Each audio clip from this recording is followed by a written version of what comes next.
All right. Hello, everyone. We are lucky enough to be here with Lisa Silvestri, and I am so excited to pick your brain about this beautiful book, Piece by Piece.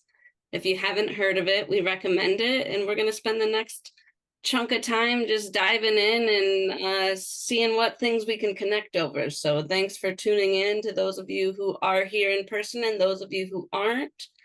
And with that, Lisa, please tell us about yourself and um, who you are today. We realize that's a big question and maybe changes every day, but who are you today? And please tell us about your journey to write this book. Yeah, well, it's good to be here. My name is Lisa Silvestri. I am in State College, Pennsylvania. I teach at Penn State. I teach classes in civics and community building and actually also the politics of technology because I wrote about social media and memes and stuff like that too. If you were to Google my bio or something, you'd see that. And I started writing this book when my first child was born. And I had been writing for about 10 years about war. So my first book was called Friended at the Front, Social Media in the American War Zone. And I think my interest in war came out of I went to college and the Iraq War started. And I was troubled by that, especially once it became clear that there were no weapons of mass destruction. I thought to myself, well, we had seen this before with Gulf of Tonkin, and my father had been drafted to the war in Vietnam. And he was kind of one of those stereotypical like veterans that didn't talk about it. Um, he was just kind of a quiet guy, really peaceful guy. Like we had there was no kind of sense of Yankee Doodle Dandy or no guns. Like I never knew him to be interested in hunting or anything like that. Really kind of just a quiet person. And so I was always so curious about that aspect. And of course, children are so tuned in. Like they're like little detectives, like what's going on here, and they can feel affect. And I think I was tuned into that as a kid. Like I could sense it, like a Beatles song would come on and you could like almost feel it. Like songs from the 60s, you could feel like this is significant. It's like there's like some sort of my dad's going somewhere. And then when the Iraq War broke out, my brother was finishing medical school, and the Navy had paid for him to go to college and medical school. And so then he owed the Navy 12 years. And so he had to go to Iraq when I was in graduate school, and then Afghanistan as I was finishing graduate school. So I hate war. I hate it. I was like so bothered by it. And I wrote about it for 10 years, thinking that like my vigilance, like if I just like kept focus on this thing, that maybe it would like dissolve or something. But that becomes very exhausting. And then I brought this tiny human into the world. And I was like, oh my gosh, we got to get our acts together. Like this is not good enough for my baby. And so I just shifted focus to like, there has to be good. There must be good things going on. Like peace is part of us just as much as violence is part of us. And so I want to just look at the peace for a while for my own kind of sanity. And so that was kind of how this book started. I call it crowdsourcing hope. I know one of our attendees here is from Central Washington, and that's where I was living in Washington State at the time, and the wildfires were just raging. Like we were getting all the smoke from the British Columbia, and it was the summer of 2018. We weren't allowed outside, like because the smoke was that bad. so that I'm inside listening to the news. And like, this is when you're hearing about children being detained at the border and separated from families. And it's like, I couldn't handle it. And so I crowdsourced hope. I just like sent an email to all the kind of funky, poetic, philosopher, activist people. And I just said, like, tell me something good. And they did. And they said, like, based on what I was describing that I was looking for, they sent like, oh, I heard of this person or my buddy I went to like my MFA program with, blah, blah, blah. And like it was really just it was just like that. That's amazing. And again, so many directions I want to go in. One is we're going to come back to music. I'm so glad for the singing. Thank you for that. And then the other was I wanted to bring up, and I don't have the exact quote on me, but you say something along the lines about studying war got boring. Wait, yeah, I have it. Do you have it? Down, yeah. Yeah. You let's say hear it. motivations for war became quite boring and ultimately predictable after a while. I'm sorry. Fear, power, and competition pretty much sum it up, which I thought was just such a profound statement. And like we talk a lot about fear in Good Grief Network and how our fear responses are engaged and you constrict and you get smaller. And I'm going to just say this again, like war just comes down to fear, power, and competition. Yeah. I love that idea because I have been saying to the people I love, like, why have we not outgrown this as a species? It is absurd that we are still resorting to violence to prove who's right. By the way, if you have to use violence to prove you're right, maybe you better question what you're standing for, It's like childish. it's so childish. And, we teach our nieces and nephews, especially we have a 5-year-old nephew, we're teaching him, how to breathe when his anxiety gets overwhelming and like regulate his emotions. And I'm like, he's already more advanced than half the people in charge of, the fighting, and like what we're seeing with war is like repeating. And I'm just so sick of it and so tired of it. And so to hear someone call it boring was like, amen. It's basic. Yeah. We're so basic. So basic. It's childlike. And actually the word for it, like the formal word for a country, a nation involved in violence is a belligerent. Yeah. A belligerent. Right. It's an adjective and a noun to be a belligerent, right? And so like, yeah. Ralph Waldo Emerson, who is a writer that I like, and I read his diaries, and in one of his entries, he daydreamed about how, and he's writing in the like 1860s or whatever, and he's saying like, one day there will be this museum to all of our weapons of war, and we'll walk around with our mouths agape at how barbaric we were. Right. And it's like, oh my God, our weapons have just gotten more expansive, like more far reaching, more precise. Don't you hate when they talk about precision? Um, and so, yeah, like you can kill a person thousands of miles away now. Like, I think about like, what would Emerson think of that? Like, how can ending a life be so disembodied? Right. Yeah. Right. We're seeing this in mass right now, right? Like as we're talking. Yeah, it's sickening. And like what I like is this transformation to like, okay, this isn't serving us, right? Like these ways of being aren't serving us. And so what if we do peace? Like what might like engaging with peace look like? And I pulled it from your website, the how do we do peace as a practice, not a destination, not an outcome. And so I have several questions too, even just from your intro, but like I heard crowdsourcing hope. And is that the interview in your book, the stories? How did you identify those folks? So, once I sent out that initial email and I started to get I like people, I would look them up and see if they like kind of felt like what I was looking for. And then I'd try to set up interviews.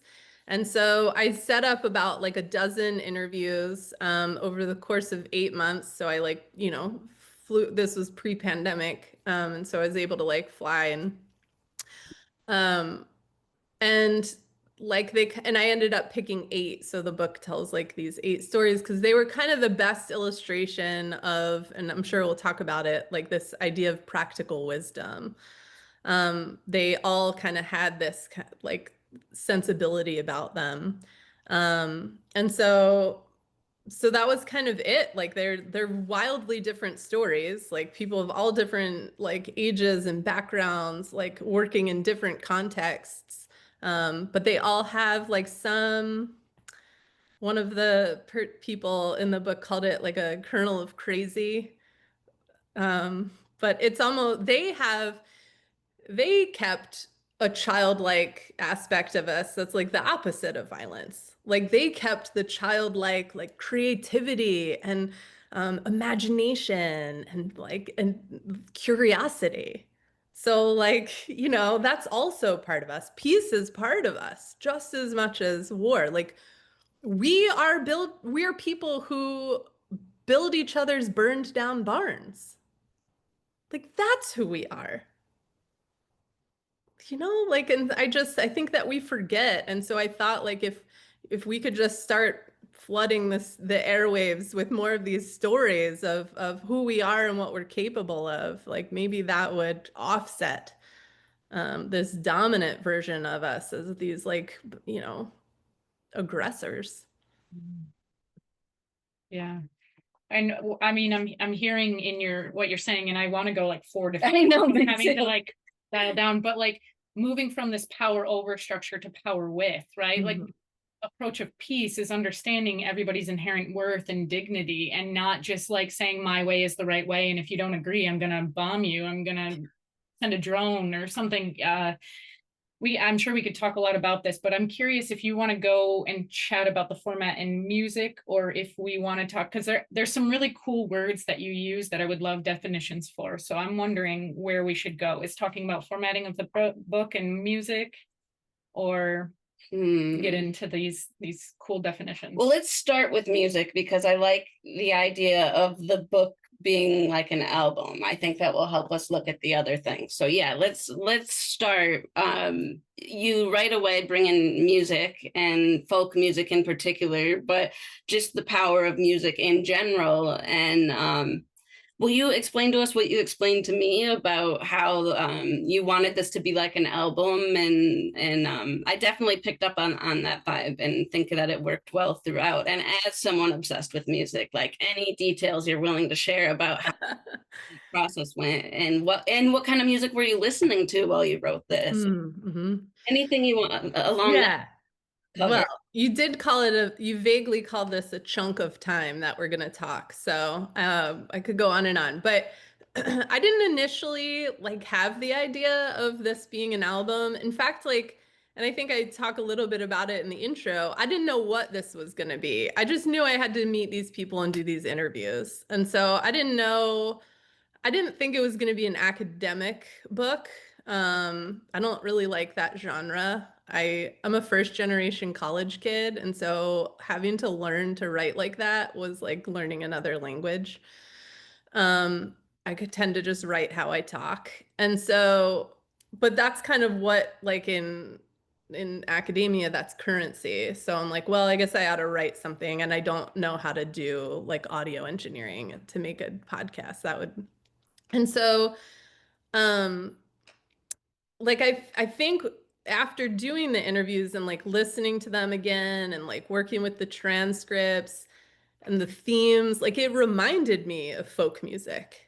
Like it just did. Like I don't know, it kind of just was a maybe an epiphany of like, gosh, this sounds a lot like what I remember growing up listening to as a kid in car rides. Because folk music is almost childlike in its like discussion of darkness and light. It expresses our ideals as humans. Um, you know, and it's so sensory. I mean, like listening, blowing in the wind. How many ears can one man have before he can hear people cry? How many deaths does it take till he knows that too many people have died? Um, And like the answer isn't blowing in the wind. It's like in our hearts, rattling in our rib cage. We know the answer and we're ashamed. And so like I just think music has the capacity to remind us who we are. Um, and I think I was trying to participate in that project a little bit with this book. Like I was like, these people have that kind of capacity to, because they're singing their hearts out. I mean, none of them are really musicians. I guess Ramju is, but like they're doing their thing. They're like out there in the world singing. And that's why like each chapter, I imagine like each chapter being like a track on a compilation album. And like each chapter opens with their words, like so their own lyric. Um, and the cover art, I mean, I told my publisher, like, hey man, like I want this to be an album.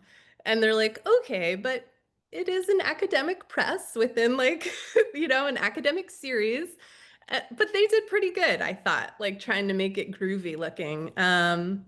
And so that's kind of the format of the book is like that is like woven throughout. Like I want people to read this and almost hear it like an album.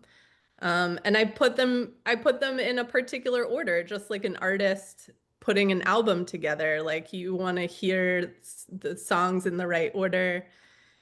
I mean, kids today, like everything's just like a digital single. So they don't get like the album with the booklet like we used to get where you'd read it and so imagine this like an album booklet, I suppose. Yeah. But so you asked about my music? Yeah. Oh, I have like no horizons when it comes to what I'm listening to.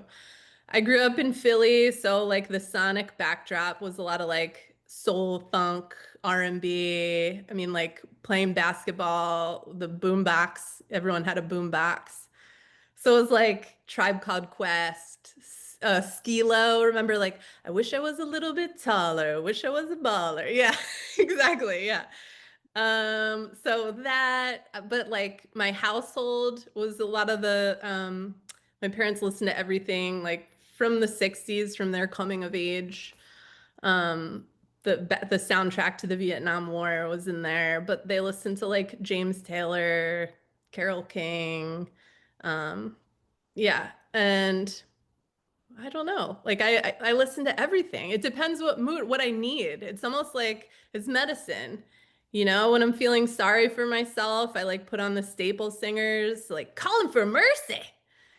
And when I want to feel like sexy, I listen to like Janet Jackson, like a moth to a flame burned by the fire. Right? Like, so it kind of just it depends like, what you're into.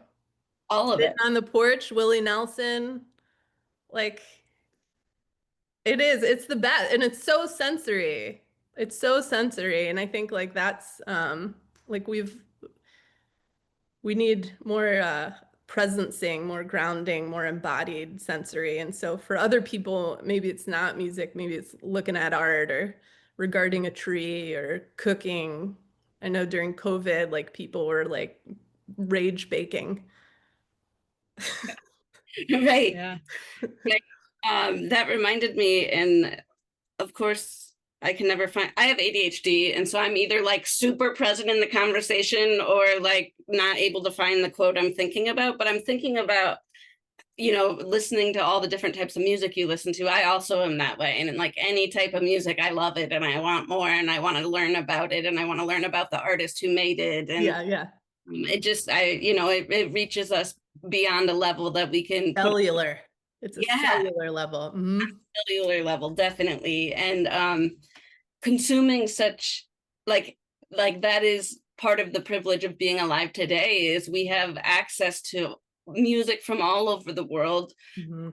pretty much whenever we want it, wherever we want it. And there's something really healing about that because you can put on Tribe Called Quest and they suck you into their experience. And I was thinking of this quote where you were talking about how when we take in other stories and experiences, it like expands us, and helps our create, like builds our creativity. And Mhm. when I read that, I was thinking about, it's why I love literature and why I was an Mhm. English major, is like I just want to take in as many stories as I can. And music lets us do that like easily. It not only are you taking in a story, you're taking in a feel, a vibe, a depth that is more than just the story they're saying with the lyrics. Like there's much more to the story in a song, and it's much quicker than like reading a novel, or and so I think Yeah. it provides a special in for us, and that's part of why I love music, is like, and playing it whenever I can, wherever I can, because it brings people together. And do you want to talk more about that idea of building our creativity through taking in the stories of others, and like building our empathy with that? And Yeah, I mean, I certainly think that didn't Mr. Rogers say something like you can't like it's hard to hate a person whose story you've heard or something like that. Like when and like music is a little bit of that. It's like a snapshot to this person. It's um some version of like what they've been through or what someone they're singing about has been through. And certainly like we talked about when your heart is shattered, it also creates compassion, right? Like any sort of expansion or opening of the aperture, like I think is a good thing, even when it comes from a place of pain. Um, but I like what you said about how music is like a brings people together. Because it's like a bridge. Like it was funny. You're like, I have ADHD, and then you reference like just how much music we have access to at our fingertips. And I think that's like part of the ADHD, right? It's like you used to only be able to listen to whatever was the disc jockey was playing. And so now it's like, and so like, but when you're listening to music together with other people, it does create this like common experience. And like I was at a Led Zeppelin cover band concert, and just like looking around at like the hats and the shirts and the tattoos, and like, I feel like we probably don't have the same political ideologies, but man, did we rock out together. Like we were on the same page. We were on the Jimmy page. And it like thank you. Thank you.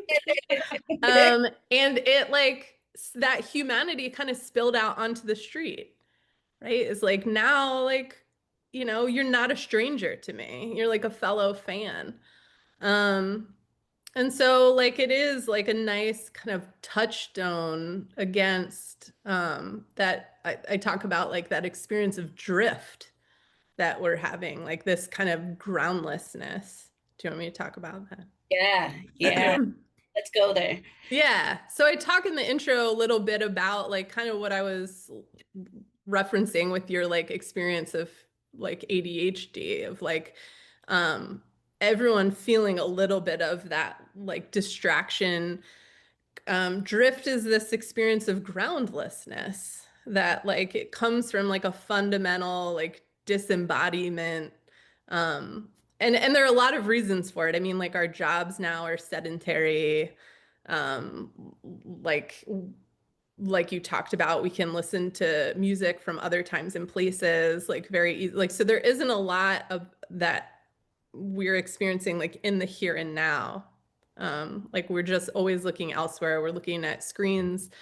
And like globalization, for all of the beauty and connection it brought, it also kind of like brought this like disorienting, like shallow engagement. This one theorist talks about liquid modernity, and he's like, every city in the world is going to start to look like LA with a Starbucks on the corner. Like it's kind of like this diluting or like flattening out. And when we go to places, we have like a shallow, like tourist like engagement with the place and the people. Um, And like the non-committal, like even now, like people will take a job, but it's always like it's not the way it used to be for earlier generations who had a job and worked at the same place for 30 years and saw the same people and had this kind of sense of community and placedness. We're so displaced. Um, the supermarket is a great example. Like if what season is it? But doesn't matter. It doesn't matter. If you want strawberries in February for Valentine's Day, they're there. Does it make sense that they're there? Not a lick. But like, but there they are. And people don't really think about that. And so, like, part of one of the things music does is like returns us to our senses. Like, I think we need collectively a return to our senses. Like, we talk about, like, in the US, it's like we've lost our minds. I don't think we've lost our minds. I think we're all up in our minds. Like, that is where the conspiracies start. That is where the suspicion, the fear, the worry, that's in our minds.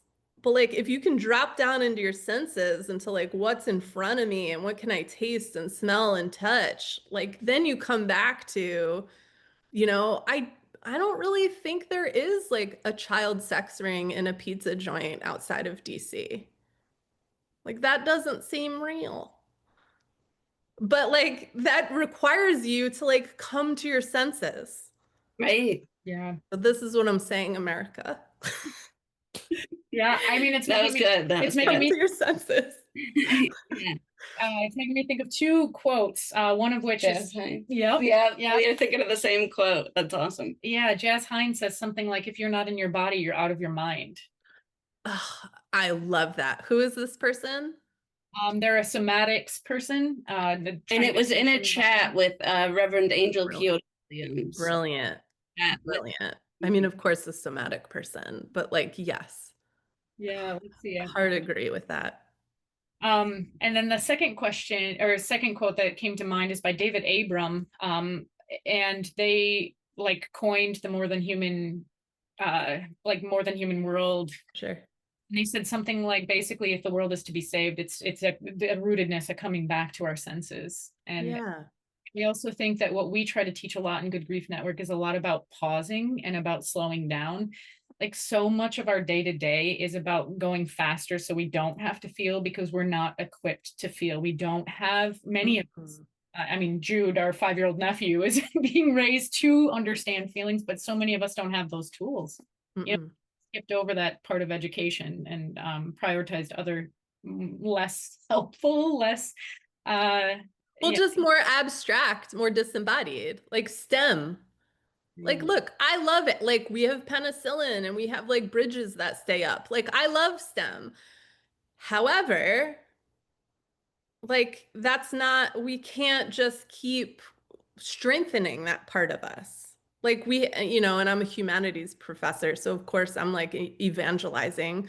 But, like, that's the part of us that right now is atrophying a bit, is the humanities part and and the compassion part. Like we created the atomic bomb. We're so good at STEM. The best in the world. Like let's cool it and now focus on like living a good life and making life more livable for as many people. I think that that's what we want to do in our heart of hearts. Like even the most fearful and fear-mongering people, I think if they could return to their senses, and pause, they could arrive at that. Like, maybe I'm naive, but like, I don't think that people are bad or evil, like, or at least that they don't want to be. Like, I think that they think that they're doing good or right or making the correct decision. I don't know. Yeah, I'm curious because it's making me think of this other term that you use quite a lot, which is sort of like a praxis. But can you explain phronesis and kind of the like I don't know why you pulled these 8 stories for your book, why you interviewed these folks. Like, what is it about them that we can learn something from so that we can build this better world, this more connected world? Yeah. Yeah. So phronesis, you're right, it is a praxis. It's kind of like it translates as from the ancient Greek philosophers who wrote about it. So like Plato and Aristotle. Um, Phronesis translates as practical wisdom. And it's one of those virtues that Aristotle held up, like humility and courage and wisdom was in there. Practical wisdom was in there. And I remember studying practical wisdom in graduate school, and it was, I think the teacher talked about it as like doing the right thing at the right time, in the right way, for the right reason. And I was like, well, that sounds, how do we do that? And it was kind of like, well, no one really knows. And like, and I had always thought about that. And like you, and I remember reading examples like Nelson Mandela or, and like, oh, these people were frenetic. And it was like in hindsight, we could see like, oh, it was good judgment. It was beneficent judgment, which is practical wisdom's like outcome is like the greatest good for the greatest number and or like a life lived well is what those guys were all interested in. And so when I finished doing all these interviews and I like had that sense of they have something, like there's some essence to them that is very similar. And I was like, oh my gosh, I think they're like actively doing phronesis. They're actively doing practical wisdom. Like they're doing what Aristotle wanted us all to be doing. Um, Virtuous. I guess they're living virtuously. And so I thought it would be really cool to kind of pull back the curtain on this kind of like ancient, you know, academic concept of like if we had to see it live and live in color, what would it be looking like at the micro level rather than like in the rear view mirror? Yeah, thank you for that. And I just keep thinking about that word practical because I feel like our modern understanding of the word practical is like that is it um in a sort of commercial way or capitalistic way, like Mhm. valuable in that way, and if not, Yeah. therefore not practical. And um we're always pushing, and I think we've been taught that like feelings are impractical rather than like data points that we can learn. Oh, Right. And that's what we're constantly pushing up against in our work with Good Grief Network is everyone's like, feeling like I'm not embarrassed or like they're not supposed to be feeling these really natural reactions to a world in chaos that are actually like should not be pathologized in the way that it has been. I understand sometimes maybe it gets to a pathological level, but right. I think our feelings are here to help us raise consciousness and to help us communicate better and not have to resort to violence and some of these sort of archaic ways of being that we're still insisting on doing. And Yeah. I think you're right that I don't think it's the majority of people. Like I don't like part of why we survived as a species. I've heard like somebody say like we're always talking about like competition and survival of the fittest, but one of the reasons why we survived is our ability to collaborate. And that's what made us really special and unique as a species was that we could work together. And so like how do we get back to remembering that that's who we are? And Yes. yes, there are still the psychopaths and whatnot, but they're the minority, like Yeah. minority, and we outnumber them, and we don't want to put up with their games anymore. And not just the survival of the fittest or like those who collaborate, but it was yeah, to poor Darwin, like is survival of like the adaptable, the ones who could evolve. Like so Yeah. this is what, and forgive me for like, maybe making this too political, but like this is why Make America Great Again is silly. Like, we don't want to go. Like, you have to evolve. If we are to survive, we need to evolve. We can't go back. That like Darwin wouldn't recommend that. Right. No, No. we gotta evolve. We gotta like, don't build a fence, build a bigger table. Yeah. Right. Well, and we know from biology that like the more diversity within a species, the more likely they are to Healthier. survive. So Yes. the idea that we're trying to like cut out Spiteful. Yeah. insanity if we're looking to survive the future, It's Yes. predictable future, right? Because like genetic variation that you need anyway. I was gonna say that leads into talking about uncertainty, which you also talk a lot about in the book and is also 10 steps. So much of your maps onto what we do with I know. we would like underline something. Amy's like, here's show up. Here's this one. Yeah, I can't believe this is the first time we're meeting. I know. Well, you never know when you're going to meet a soul friend. Yeah, Yeah. yeah. Well, and I wanted to use these words because they're in your book and they're kind of like the aspects of the people that you interview. And I feel like it's the things that we're trying to bolster within this conversation and within the work that we do. But you talked about like these stories, these people that you interviewed all emphasize habits related to humility, trust, flexibility, self-questioning, integrity, courage, and hope. And I feel like all of those words are like, yes, please, yes, please. It's like all the things that I think on the day to day, the people that we're talking about, like everyday people, we want to embody those things. We just maybe don't have the tools, or we're busy. We're caught up in this, like, you got to make money to pay your bills and then feed your kids. Mm-hmm. Like, how do we break out of the habits that we're in so we can embody these habits that you've outlined for us? Yeah, I mean, that question dovetails too with what Aimee was saying when she said, like, it's practical wisdom. And so, yeah, as you said, like, the most practical thing to do isn't always the most rational. Mm. Like, these stories are so like great because you imagine them like having to explain themselves to their family at the Thanksgiving table or something. Like that's always something we talk about is like, well, well, what do you do? Well, it's not lucrative, but hear me out, right? Like it doesn't make sense. It doesn't follow this like kind of rubric of what we imagine success to be, but it's really impactful and like making a huge difference in people's lives. Um, and so I think like focusing on the practical aspect of the wisdom too is important because it's small, it's local, but it does require some courage and some risk taking. I mean, that's why the subtitle is risking public action, creating social change, and that a lot of us are not just about like being afraid to risk, but like an unwillingness to risk. Myself included, right? Like I met all these people and I was like, man, what am I even doing?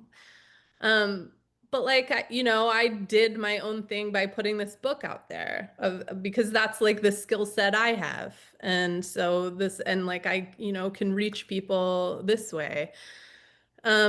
And these people they aren't Nelson Mandela. They aren't Martin Luther King. They aren't Mother Teresa. They're regular people. They don't come from money. They like, what they're doing is not perfect. But it's practical. And one of the gals at the end, Shannon Keith, who's like a no nonsense, like she's a businesswoman and she says, like, look, people deserve our imperfect effort. And she speaks to all of the reasons that we come up with. She's like, oh, you're a busy soccer mom, only making $40,000. Guess what? So am I. Like, oh, you don't have enough money to buy organic at Whole Foods? Well, the farmer's market takes food stamps. Like, oh, you don't have money to afford nice clothes that will last a long time? Go to the Goodwill. Right? Like, so she comes up with all these scenarios, and you're like, oh my gosh. Yeah. Yeah. Like, we just need to like stop distracting ourselves, stop creating excuses, and kind of just like look around and get to work. I have 70 things I want to say. Like, yes, talk You about want to that. try one or?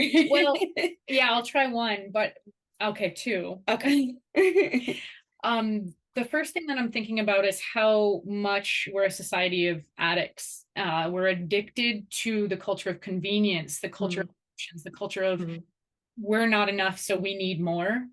And I think that we're able to change until we hit rock bottom. Like classic addiction recovery says you need something to jar you out of that addiction in order to do something else. And like as if the things leading up to this exact moment that is terrifying weren't enough, you know, like we need to be rattled, our comfort, our conveniences, our routines almost, because when things get scary, like so many of us double down on those routines. Those are our safeties, you know, and like it takes a tremendous amount of courage to try something else, particularly while it's not safe outside. And yet while it's not safe outside is the impetus for change.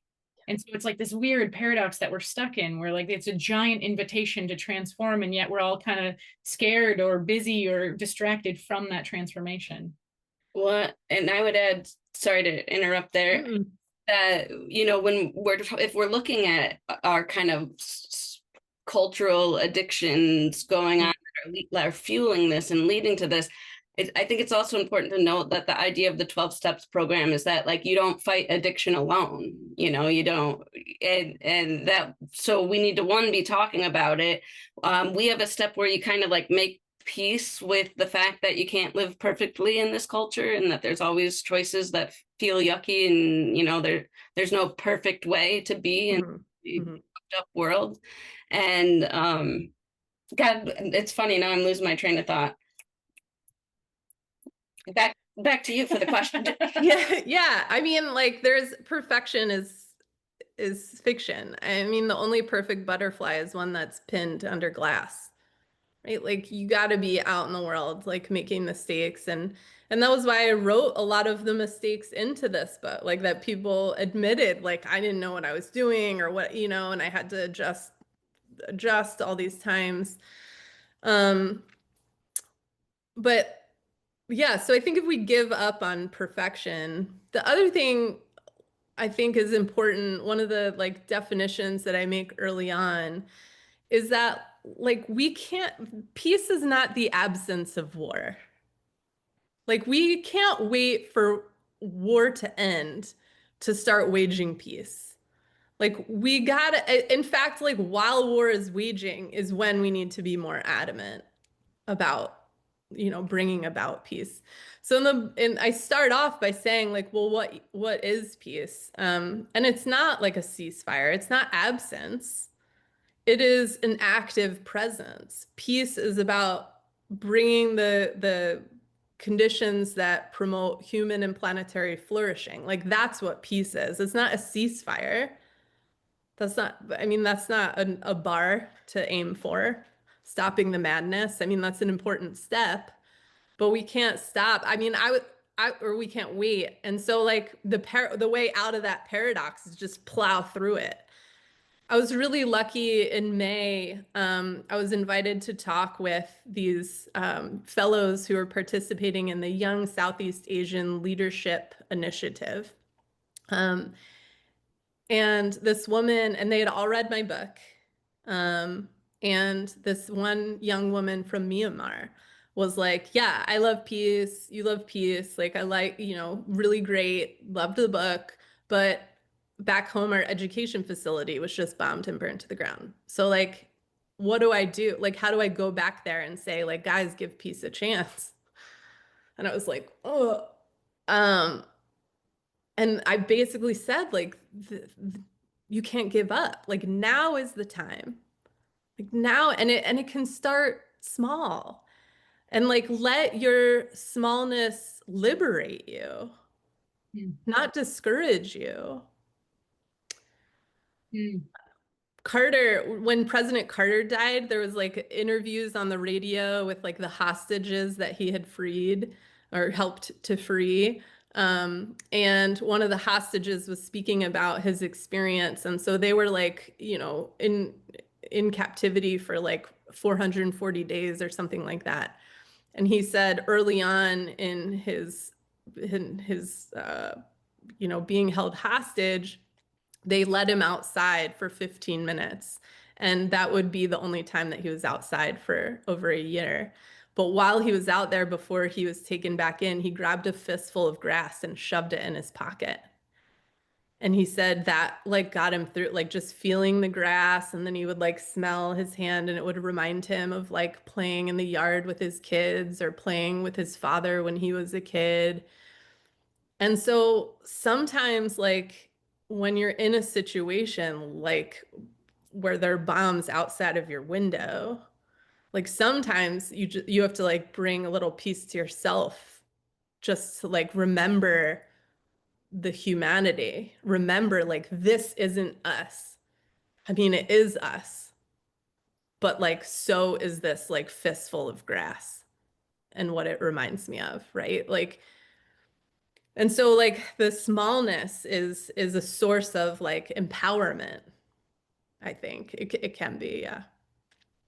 Yeah, I love that. And I love that you included, like you said, the sort of mistakes or things that didn't go as planned, because we've experienced that in becoming a nonprofit and growing our work. And it seems to be part of the deal. You don't get to like try to make change and do it perfectly and be a hero. You got to like human your way through it.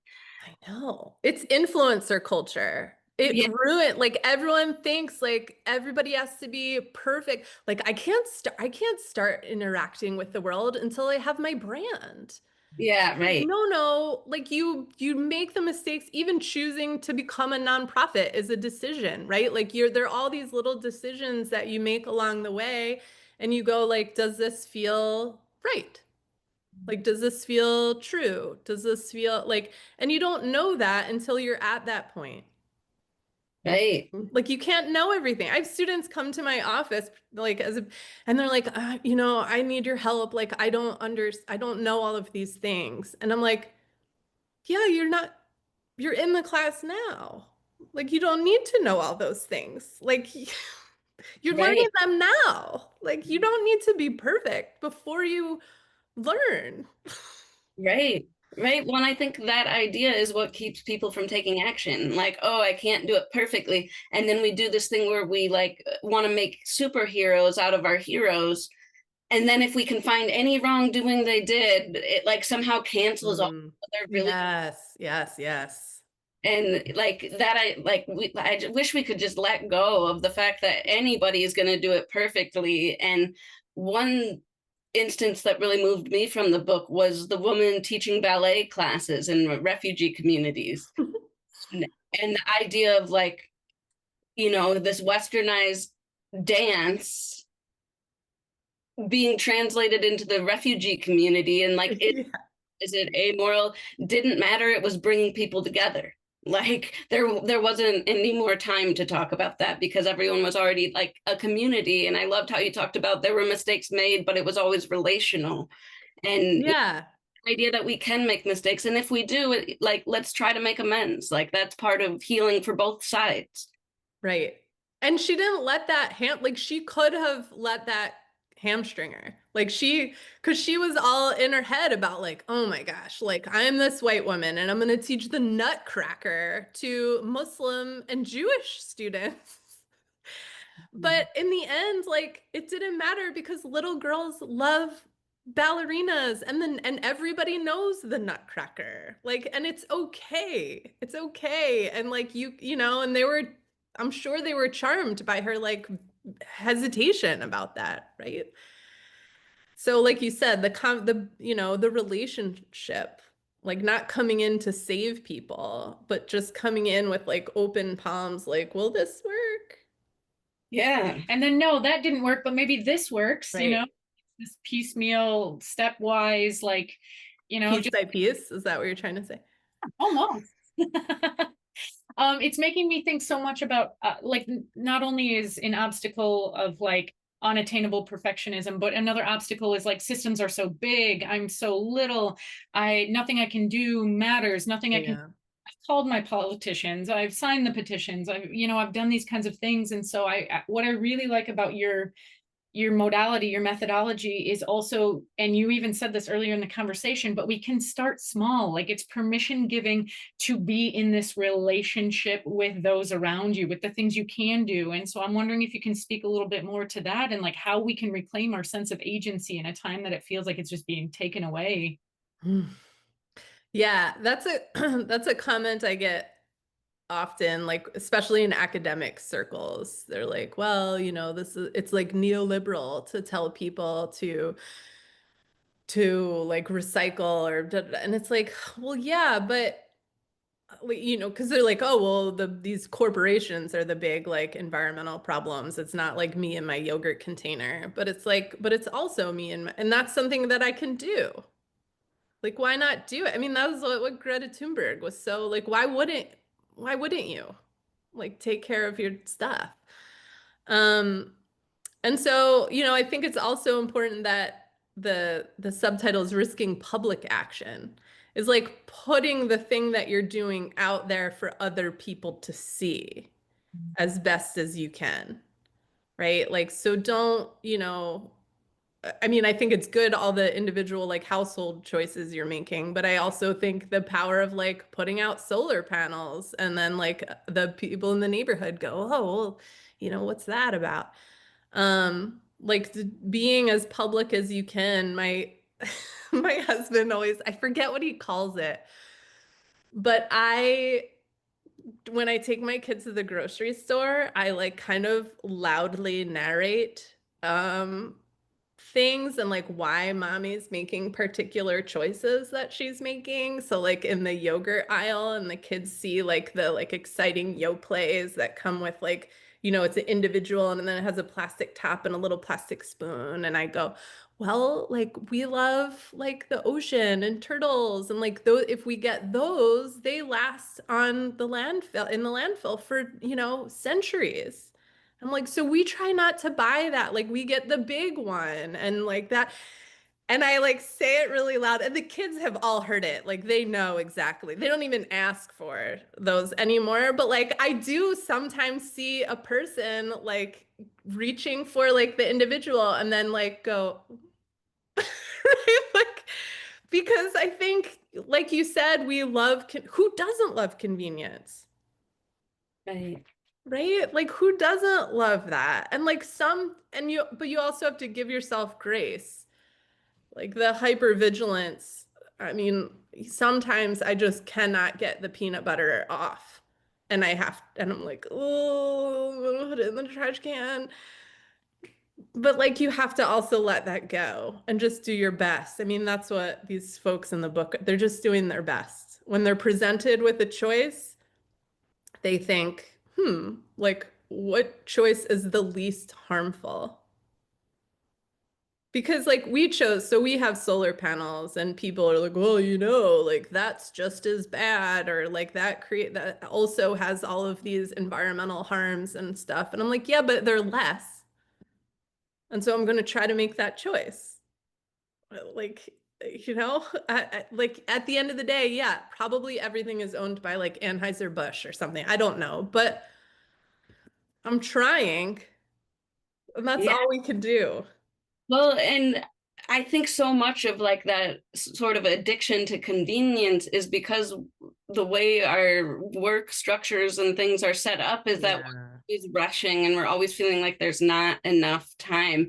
And sometimes I think about like if we really wanted to prioritize not using like single-use plastic, couldn't we have community dishes and community water bottles and people who are paid a fair wage to wash them where you can even like you don't if washing it is the issue and you don't have time like how about people who are being paid more than fair but like generously being appreciated for their willingness to serve the community in this way and like to where you just drop off a water bottle, get another reusable, and like Oh, Amy. so easily. And I yeah, know. We should have a podcast called Couldn't We Just? yeah, Like don't you think that I was so hopeful during the pandemic that we would come out wiser.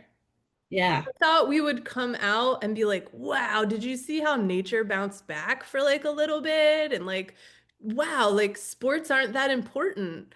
and like all this stuff. And now it's like we've doubled down on sports. We have college kids making millions of dollars, and the other college kids are losing money betting on them, right? Like, and now, and because of the pandemic, we like got used to single cert use, all this stuff. Yep. Yep.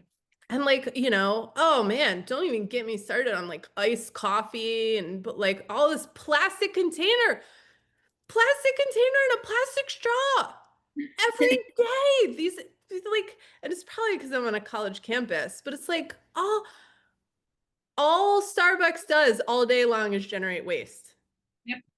Yeah, I just keep thinking It, capitalism. Like if profits weren't the main priority of this system that we've created, like Coke used to have recyclable bottles whose job it was people would collect them and then they'd rinse them and then they'd fill Coca-Cola with it and then you drop it off and then they're like, you know what's easier? Just a bunch of plastic bottles. And then you know what we'll do is we'll create this recycling campaign so people feel good about themselves and they'll continue to buy bottles.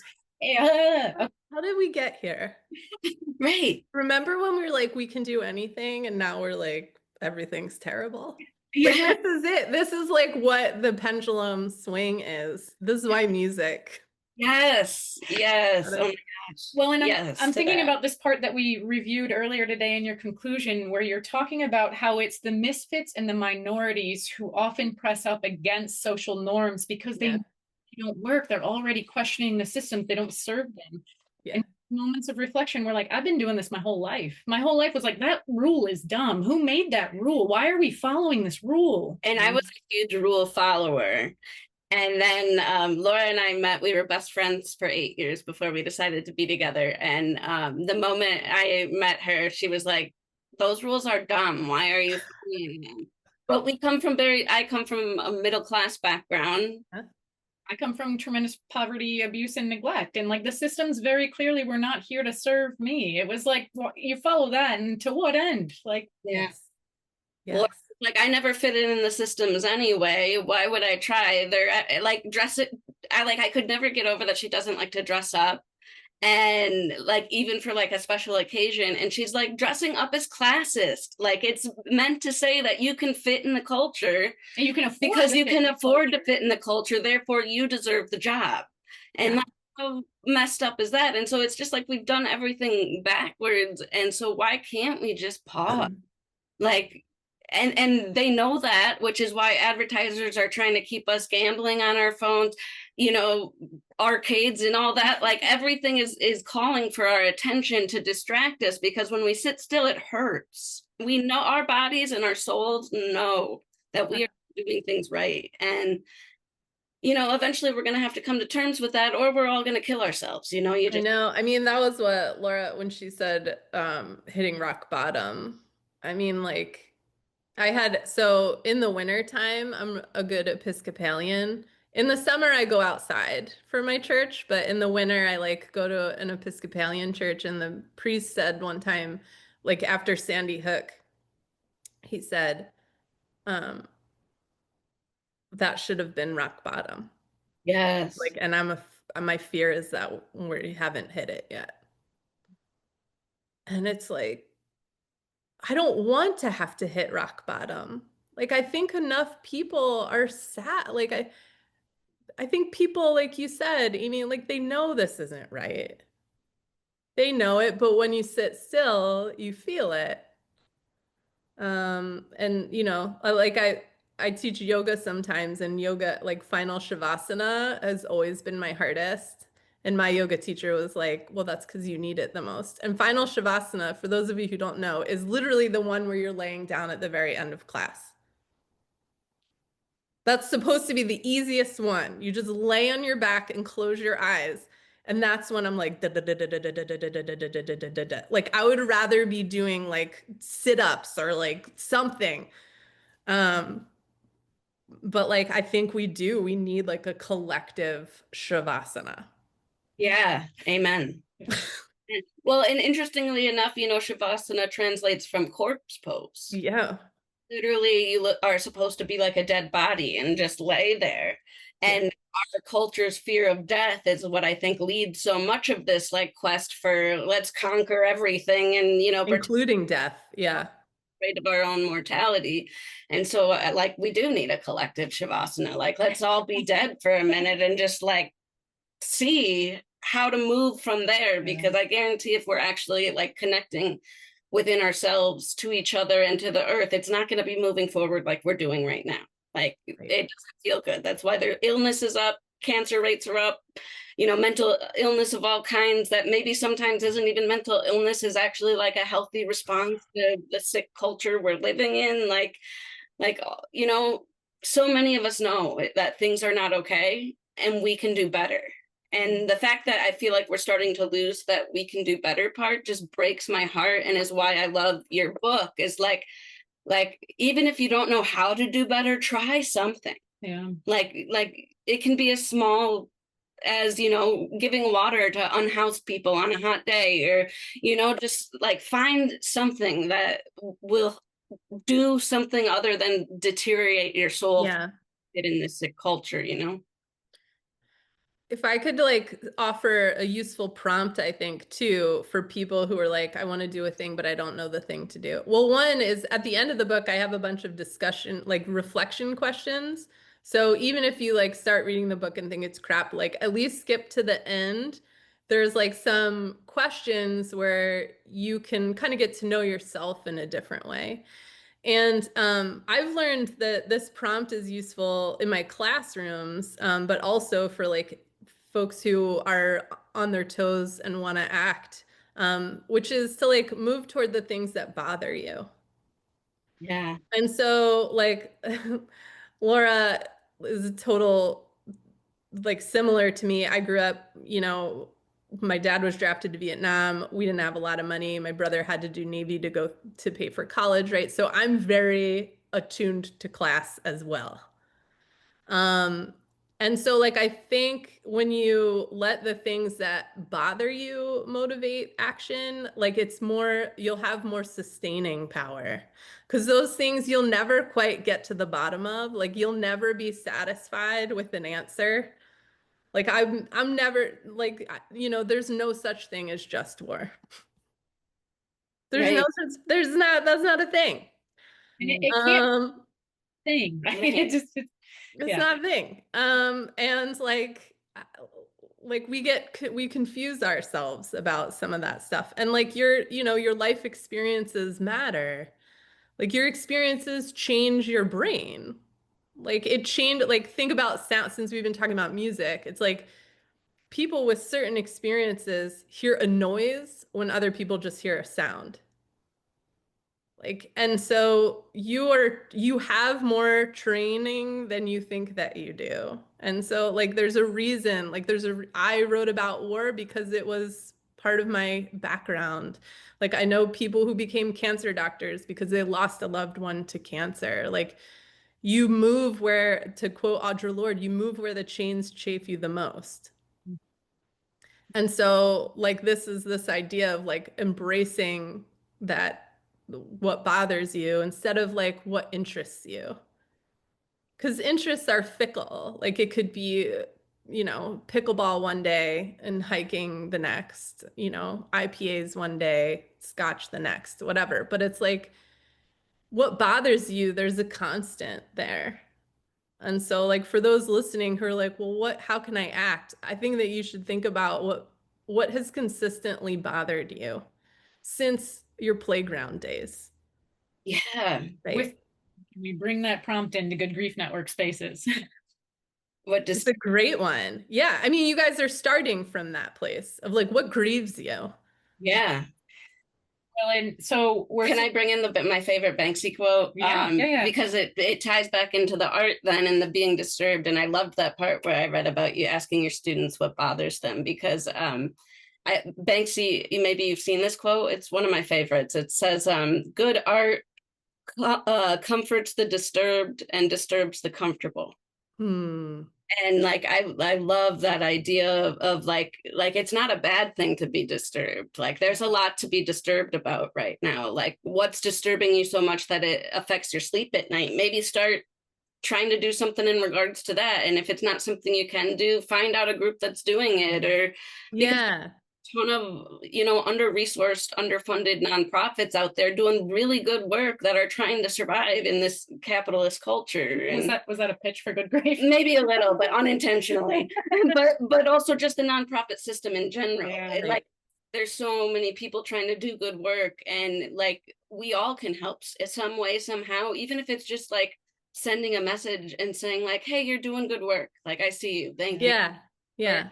like, yeah, like it can be as small or as large as you want, but don't do nothing, because then Right. it continues to make that soul sickness worse and deeper.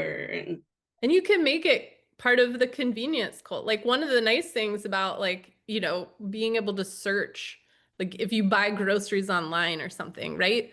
Like you can say only look at the B Corp ones, or only look at women owned, or only look at veteran owned, or like you can make that part of your search criteria. Isn't that great? Like it's easy. You don't have to go and like read all the boxes and like read the history of the company and how they voted. Like Right. Well, now we have AI that can do that for us. oh You my just gosh. type it in 1 second, you have all the answers you could ever want for anything. Yeah, right. We're not done yet, but we are sitting with Lisa Silvestri, author of Piece by Piece, Risking Public Action, Creating Social Change. And I am wondering if anything is bubbling up for either of you before we start to close out. Tremendous gratitude Oh. and enthusiasm. Yeah, this has brought a spark back to me. My background is I was a burnout human rights activist and had a lot of shame about the burnout and the health problems that made it so I couldn't move forward in that same frontline kind of way. And good grief and facilitating people through hard conversations about feelings has just like made me come alive. And reading this book reminded me that, like, yeah, we've made a lot of mistakes at good grief too, and you learn from them, and it's better than not trying at all. And you, like you said, you keep it relational, and when you cause harm, you show a willingness to make amends. And at the end of the day, we're all just flawed human animals. And my concluding thoughts are, you named that it was like an academic book, and it is, but also it's a super accessible, really well written academic book. And so for those who heard that and are like, ooh, I don't want to read an academic book, I challenge you to pick it up and read it, because it was fun to read. Like some of your humor comes through at some parts of it, and like it is just full of such needed concepts for this time. Like we really did underline a bunch. Aimee was reading all the quotes, I was reading quotes, and it was just, yeah. Pick it up, pick the book up. I love the part when you said the world needs to get its act together. I was like, yeah, it does. Yes. Yes. Yeah, I mean, I'm so grateful for what the work that you're doing. I mean, like you would be in this book, right? Like you are doing that type of stuff. And like Aimee, like you adjusted, right? Like you were like, I can't keep going down this path, and so I'm gonna adjust and I'm gonna go, and like maybe it's what you were meant to be doing all along. Like, and isn't that amazing? Or who knows how it'll evolve in 5 years from now. And so yeah, I I'm really grateful for the work you're doing. Like facilitation, the etymologically is like facile, easy, but it is not, it is not. It's meant to make easy, I think, and that's what both of you are trying to do, and the rest of the good grievers out there. Thank you. So. Thank you.